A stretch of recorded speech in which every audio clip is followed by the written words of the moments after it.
Hey, and welcome back. This is video number 7. We're going to talk about how to write good article content or outsource the article content creation. So obviously you want to have good, high quality article content that is written. And you also want to have longer content. So I don't recommend that you write shorter articles, like 300-word articles. You probably want to get something like longer, that's 1,000 word or more, unless you're actually bundling it with tons of images and videos and having a mixture of content. So if you are going to have a mixture of images and videos, which I'd recommend maybe about 700 words or more. The longer the better, and that seems to be the case to get some high engagement and high stick rates.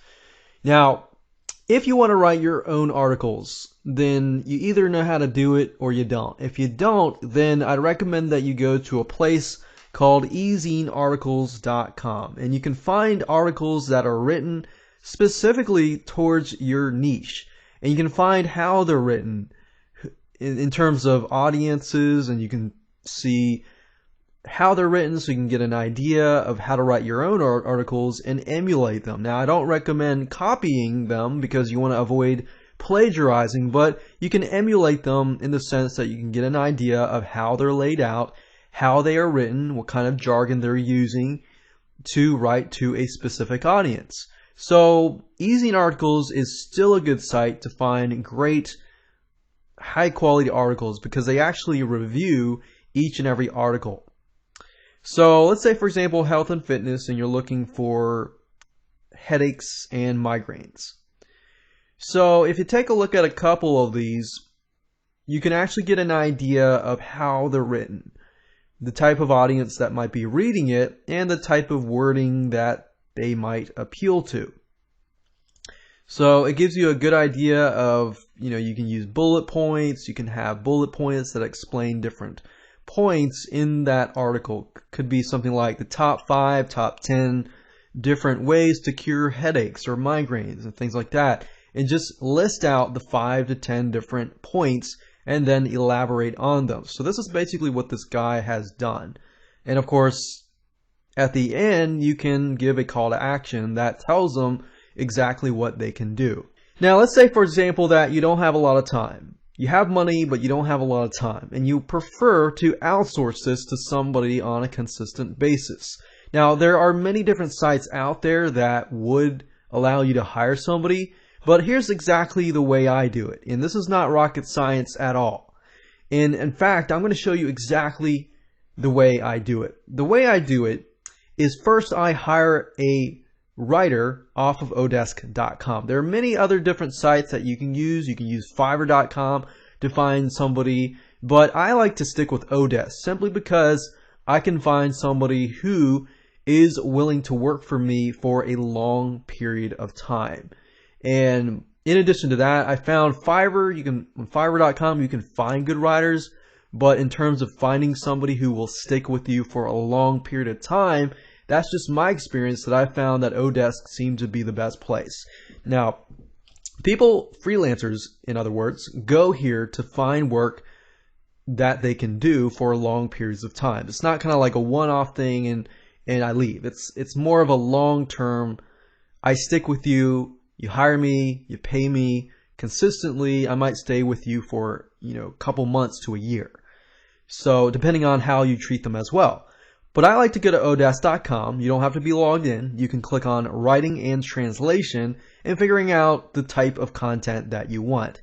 Now, you have to pay close attention to this because you need to know, do you want technical writing? Do you want website content? Do you want blog and article writing? Do you want sales copywriting? You want translation, creative writing, and so forth? Because there are different types of people in these different areas. So forth, like creative writing. You find somebody who is creative in technical writing. The person that writes technical articles may not necessarily be creative. Vice versa. So you want to make sure that you find the right person for the job. Now, if you go to, let's say, for example, I've got a technical blog, and I need technical writing done. Let's say, for example, on WordPress. So, or a specific programming language. So if I go here, normally what I'll do is I will choose that I want them to at least have 4.5 or above. In terms of writers, I want somebody who has perfect ratings, not necessarily perfect, but 4.5 and above. Hourly rate, I would say below $15 or below $20. I don't really want to find somebody who is too low, because I found too low, the actual quality drops. Now, that's not to say for every single person out there, but that's just something that I found. Any hours, I would say at least 100 hours. You want to be picky. When it comes to writers, be picky. That's fine. Be as picky as you need. Any location, because it's technical writing, I don't really need a specific location. So from that point on, I can actually type in, let's say, for example, WordPress.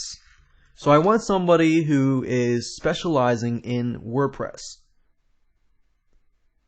but also in that category of writing. So I might need to reselect this. So WordPress, subcategories, technical writing. And there we go. So now you just had to type this in first, but now I can see who has writing and editing skills or technical writing skills in relation to WordPress. Now you still need to do your due diligence. Now, when you see somebody that has a $35 hourly rate, it doesn't necessarily mean that your fixed rate or whatever your end cost is going to be super high. Sometimes these people are willing to negotiate with you if you especially order a good amount of articles. So what I would do is I would just start to open these people, and I would log in, take a look at their portfolio, and see whether or not how they write is actually good or not. So you have to do your due diligence. You can't just look at the feedback and say, okay, I'm going to hire these people. Now, you also want to look at these tests that are taking, like especially spelling and vocabulary and basic English skills and WordPress.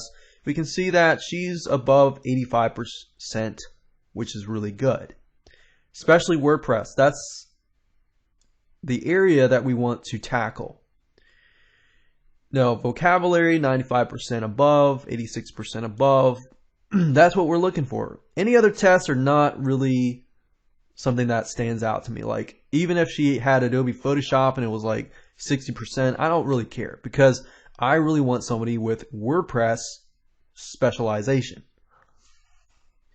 Now, from this point on, you would need to look at their portfolio, look at their articles, and see if that's something you like.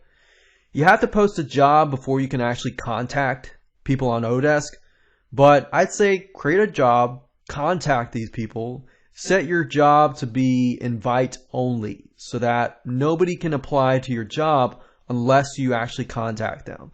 This enables you to give you, some control over who you actually invite, and everything passes through you because you want the best quality content as much as possible. What I do is, after I've hired somebody and I really like what I see, I get them to write an article, one article first. I don't promise any long-term work until we have completed a job and they have done a really good job. So don't promise anyone anything. Once they have given you the article, you need to still give it to a proofreader. So from that point, I head on over to Fiverr.com because it's only $5 to hire a proofreader. And I find specific people. Navy Writer is a good person. And you can do a search for Navy Writer, and you can do a search for Nikki H. I've personally used these and have to say that they're really good. Or if they're too busy, you can always go to Fiverr, type in proofread, and find somebody that direction. But that gives you 2 people that you can start with. Then, from that point on, what I'll do is I'll actually go to Copyscape and make sure that all the content is not on the internet. In other words, this is just my quality assurance to make sure that everything is legit and everything is written from scratch and it's not copied and pasted from the internet. And most of these article writers will do that. They will actually put it in Copyscape to ensure that there is no duplicates. So from that point on, I've shown you every step of the way. That's how I get a good quality article created and written. And from that point on, I will get that person to constantly create articles, let's say for example on WordPress, and continue to do so until I have a good amount of content. And that way I can focus on other products and other sites that I can create.